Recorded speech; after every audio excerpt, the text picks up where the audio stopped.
Hey guys, classichomer here. Welcome to Let's Play Mega Man 5.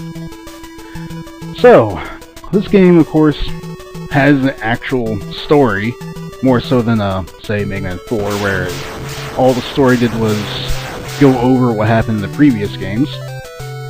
This one, well, kind of has its own original thing going on.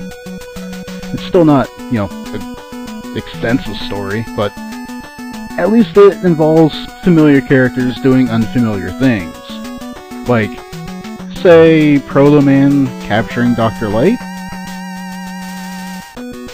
I love how it makes that transition from the intro music to the title music, while still making the title music its own track. Great stuff! See, things like this that make me love Mega Man music. Also note, this game came out in '92. That's kinda late for an NES game. Like, I don't know what Capcom was doing, or, well, obviously I know what they were doing. They were making Mega Man games on old systems. Why they were doing it, I don't know.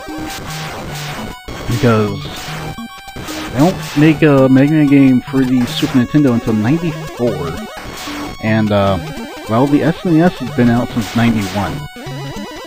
So that's kinda, insane. I don't know, for whatever reason, I'd always thought that Mega Man X was one of the first Super Nintendo games, or, you know, within like the first year or so. Nowhere near that time frame. So, about Mega Man 5, some things that they did. Seems like they might turn up the extra life occurrence rate. Random number generator for it apparently will have like a larger span on it. However to phrase that correctly. You get more lives.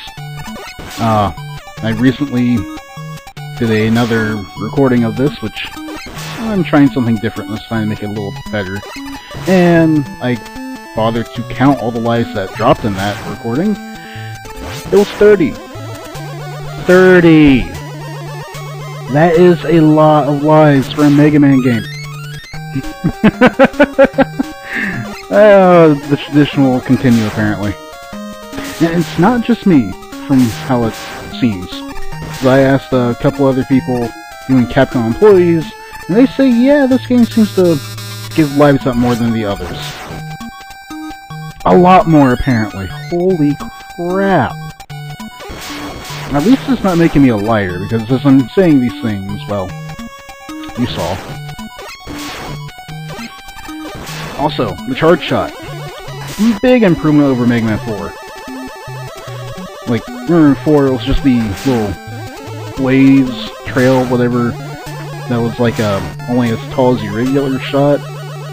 Made it pretty hard to, you know, hit enemies with when you're already holding down the button and usually trying to jump and you only get one shot at it. I guess they sort of fixed it, sort of made it really better than it should have been in this game. Also, Starman is, interesting. And apparently I should have gotten out of the way, but whatever. He's not a hard boss, usually. And when he has the shield going around him, you can apparently stand in it and not take damage. As you saw when I was standing up against the door there and he was right next to me and I was not getting hit. However, when he shoots it out at you, it becomes more, more concrete. Just trying to think of what the good word for it is. It's not ethereal, it's like the opposite of ethereal. I can't think of it. Oh well. Things die because I shoot them with charge shots, and Starman is a pushover. Starman and Stone Man are the ones I would say are the easiest to fight in this game, but there are things in Stone Man's stage you can't get without getting items from other stages. So, start with Starman. He only has one hard jump in the entire stage, in that spike hallway. It actually kind of reminds me of one of the jumps in Mega Man 4, but in that game, it was in water, and you could use the Russian Marine, and then it wasn't so bad. Here, there is no Russian Marine. There is only low gravity jumping. Also, there's no underwater stage until, like, the very end of the game. Oh, weird. Really? Really? Oh my god, what the hell's going on, game? Like, I'm gonna have to keep track of the lives that get dropped in this game, or this playthrough too, just to see if it's, anywhere near the same. Also, that 30 count I was mentioning before, that was including the lives that are positioned in the stage naturally, and not including the 3 you start with. So I'm going to say it's 3 because I'm pretty sure you have a 0th life. The counter shows extra lives, not total lives. I like when games do that. Especially when you don't know that they do that until you're already on your last life. And you're like, oh no, I'm out of lives. No, I'm not. Awesome! I'm on my last one. That kind of thing. It's nice. I appreciate it. And the charge shot will pretty much decimate this hallway. Right up until this guy. This guy's an ass. You want to just slide under them, usually. Sometimes you'll be in a position where you can kill them without having to worry. But typically, the big pink stompy guys are, well, big, pink, and stompy, and they'll Hulk smash you, basically. Speaking of Hulk smash, everyone who hasn't yet should probably go see The Avengers. Pretty good movie. Gonna have to say that I really enjoyed the crap out of that. Of course, I also have liked the Marvel movies since, like, Iron Man 1, which I went into with absolutely no expectations, and, well, I was pleasantly surprised, which I think was the case for a lot of people. Anyway, we got the Gravity Man here, and like his stage, he will have a flipping gimmick. So, hopefully you guys are used to, say, Metal Storm physics, because you're going to be getting flipped upside down a lot here. Unfortunately, it's not at your own control. Never is in this game. And the only thing you need to worry about when you're on the ceiling is to slide, you actually have to push up and jump instead of down and jump, because you're on the ceiling. It's cool, I like it, I guess. It at least adds variety, which, by now, you know, the 5th game in the series, they're kinda trying to grasp variety in a lot of different ways. I mean, the other games had cool stages in them too, but this game, I don't know. I would say at least with the first 2 stages I did, they do a lot of different things. Or at least they mask the same thing in a different way. The low gravity just being the water physics from previous games. But the flipping gravity is pretty cool. Oh, that was a bad jump. Good thing I realized that halfway through and didn't commit to it. To commit going into a hole. And these guys are no real big problem. For whatever reason, the game seems to have trouble counting the number of shots that you do. So if you get 2 shots in really quickly, it won't kill them. But they only have 2 HP, so it should kill them. But if you do 2 shots slowly, like you shoot, let your shield go down, shoot them again, with just regular shots, they'll die. Not sure exactly why that is. Probably refresh rate on...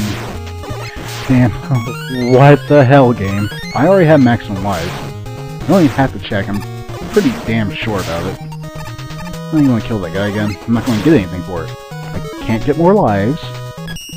Actually, I do need to switch to Start Crash. And only now do I need weapon energy of any sort. And I haven't been injured.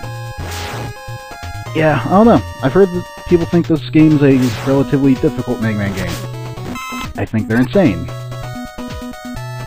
Or at least, I don't know, aren't trying hard enough or something. This game's not hard. It's fun. Not hard.